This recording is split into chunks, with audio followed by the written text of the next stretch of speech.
Pemilu masih lumayan lama, 14 Februari 2024. Capres dan cawapres masih belum fix, masih banyak drama.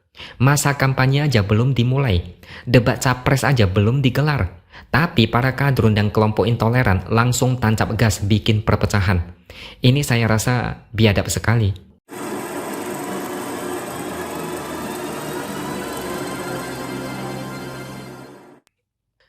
Halo, bertemu lagi dengan saya X Hardy di Opini Seward. Pilpres 2014 dan 2019 adalah contoh di mana kita melihat ada banyak sekali kebrutalan dalam penyebaran narasi. Narasi sesat, hoax, ujaran kebencian hingga kampanye hitam terus terjadi dari awal sampai akhir. Pilpres 2024 nanti kayaknya enggak menunjukkan tanda-tanda Pilpres bakal adem. Selagi kadrun dan kelompok intoleran ikut masuk ke dalam, keributan akan terus ada. Baru beberapa hari setelah Ganjar resmi dicapreskan oleh PDIP, para kadrun dan buzzer-buzzer tukang gaduh itu mulai bergerilya di medsos dan bikin ulah. Baru aja dicapreskan udah banyak yang mirip cacing kepanasan. Sebelum itu, saya mulai dulu dengan satu isu yang cukup meresahkan. Di medsos ada beredar satu video yang menayangkan data yang dihack oleh Bjorka. Salah satu data yang diklaim dibobol adalah data KPU hasil pemilu 2024. Narasinya berupa pertanyaan, pemungutan suara belum dilakukan tapi hasilnya sudah ditentukan? Ujung-ujungnya kalian udah tahulah, salahkan rejim pemerintah yang membabi buta. Cara ini sebenarnya udah basi. Masyarakat mau digiring supaya curiga dengan hasil Pilpres 2024 nanti. Ada sisipan propaganda penipuan dan kecurangan.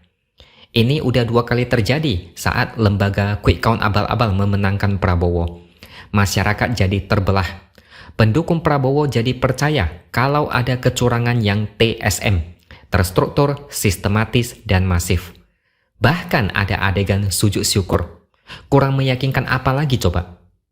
Ada juga soal pemilu yang katanya disetting supaya Anies gagal nyapres, Ganjar jadi presiden. Strategi provokasi ala pengecut ini juga udah basi. Pernah dipakai berulang kali tapi nggak efektif. Coba pikir deh, Anies bisa menang Pilpres nggak? Nggak bakalan. Apalagi kalau ada 3 paslon, Anies nggak akan menang. Apalagi di Jawa, Anies cuma dapat dikit. Tapi meskipun begitu, kita semua berharap Anies nggak perlu ada di Pilpres 2024. Boleh dong kita berharap. Dalam demokrasi, sah-sah aja berharap tiket capres Anies hangus dan jadi penonton aja.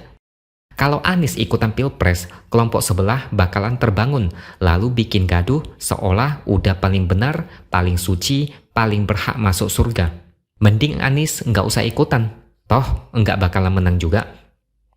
Sekarang kita lanjut ke Gibran. Gibran ternyata jadi korban keganasan kadrun. Jadi ada satu cuitan dari Gibran yang ditanggapi oleh satu akun. Dia membalas dengan memanggil Gibran dengan sebutan turunan PKI Solo.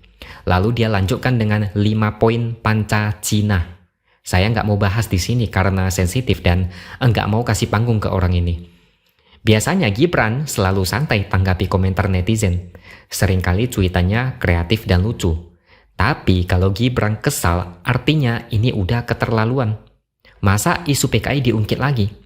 Gibran minta orang itu agar beritahukan ke Korlap bahwa serangan kayak gitu udah pernah dilakukan pada 2014 dan 2019. Tapi tetap kalah juga dan masyarakat enggak simpati. Ini pasti ada kaitannya dengan Jokowi yang dulu pernah dikatai keturunan PKI, orang tuanya Cina, dan banyak lagi fitnah-fitnah sampah. Mungkin karena Gibran anak Jokowi, otomatis isu PKI dipakai lagi untuk menyerang keluarganya. Memang kadrun itu keterlaluan bodohnya. Memang benar kata sebagian orang, jadi kadrun itu cuma satu syaratnya, bodoh. Cuma itu syaratnya, lebih gampang dari syarat pinjam uang ke pinjol. Mereka diarahkan untuk menjaring sesama kadrun lewat narasi-narasi bodoh.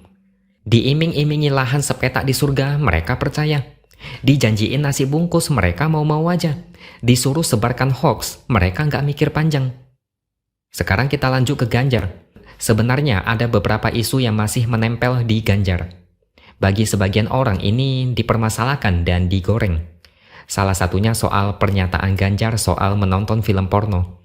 Inilah yang jadi bahan serangan yang enggak ada habis-habisnya. Jujur aja, ini serangan yang sangat gurih karena dikaitkan dengan moral. Dari dulu aja udah banyak narasi tolak Ganjar karena suka nonton yang begituan. Saya penasaran aja sih, apa komentar mereka tentang satu orang yang pernah ketahuan chat mesum lalu kabur ke luar negeri. Mungkin mereka anggap itu nggak masalah ya. Kalau kelompok sendiri mesum, nggak masalah. Baru-baru ini ada editan foto di mana Ganjar disebut bermesraan dengan Maria Ozawa. Ini benar-benar brutal sih. Memanfaatkan isu yang dulu, kemudian dibikin hoax yang sesuai. Bahkan ada juga foto Ganjar yang berpelukan dengan istrinya sendiri saat ikut ajang lari maraton di Borobudur. Tapi Kadrun bikin narasi tendensius. Bilangnya Ganjar peluk wanita muda lah, peluk wanita bukan istrinya lah. Mereka mau bikin persepsi Ganjar itu mesum. Bukan cuma itu, ada banyak lagi foto-foto editan yang sejenis yang menggambarkan Ganjar itu enggak layak jadi pemimpin. Pemilu masih lumayan lama, 14 Februari 2024. Capres dan cawapres masih belum fix, masih banyak drama. Masa kampanye aja belum dimulai, debat capres aja belum digelar. Tapi para kadrun dan kelompok intoleran langsung tancap gas bikin perpecahan. Ini saya rasa biadab sekali. Kalian pasti udah tahu mereka ini dukung siapa. Makanya saya katakan selama mereka masih ada, pemilu sampai kapanpun enggak akan adem. Panas melulu. Mereka selalu mancing agar terjadi adu jotos, adu domba, adu mulut. Makanya opsi paling benar supaya pilpres adem dan aman sentosa adalah menyingkirkan yang mereka dukung. Mereka dukung siapa, maka yang didukung itu nggak usah ikutan pilpres. Mereka itu cuma bikin orang-orang makin bodoh dan makin benci dengan sesama anak bangsa. Berharap stop polarisasi dan politik identitas. Gimana bisa kalau mereka masih tumbuh subur? Mereka yang mulai bikin ulah duluan. Diminta bertarung dengan gentleman, mereka maunya kayak preman barbar. Baru aja Ganjar resmi jadi capres, hoax mulai bertebaran. Gibran aja jadi korban padahal enggak ikutan pilpres. Kalau dia ikut pilkada atau pilpres, dia pasti bakal alami apa yang dialami Jokowi. Difitnah dan jadi korban kampanye hitam. Pokoknya pilpres 2024 akan sama brutalnya atau bisa jadi lebih brutal dari sebelumnya. Kelompok-kelompok biang gaduh udah bersiap melakukan serangan busuk. Mereka udah capek 10 tahun menderita. Mereka nggak mau warisan-warisan dari Jokowi kembali berkuasa. Mereka pasti akan lakukan apapun supaya menang. Amat disayangkan kalau tiap 5 tahun sekali selalu ada keributan dan perpecahan. Gara-gara mereka negara ini terus gaduh. Sebagai penutup, jangan sampai kelompok yang terburuk memimpin negara ini. Kalau mereka nggak segan-segan bikin keributan demi menang, maka suatu hari nanti mereka bakal melakukannya lebih gila demi mempertahankan kemenangan itu. Oke, sekian dulu opini hari ini. Subscribe channel ini supaya makin berkembang dan tuliskan komentar Anda. Terima kasih sudah menonton dan sampai jumpa lagi di lain kesempatan.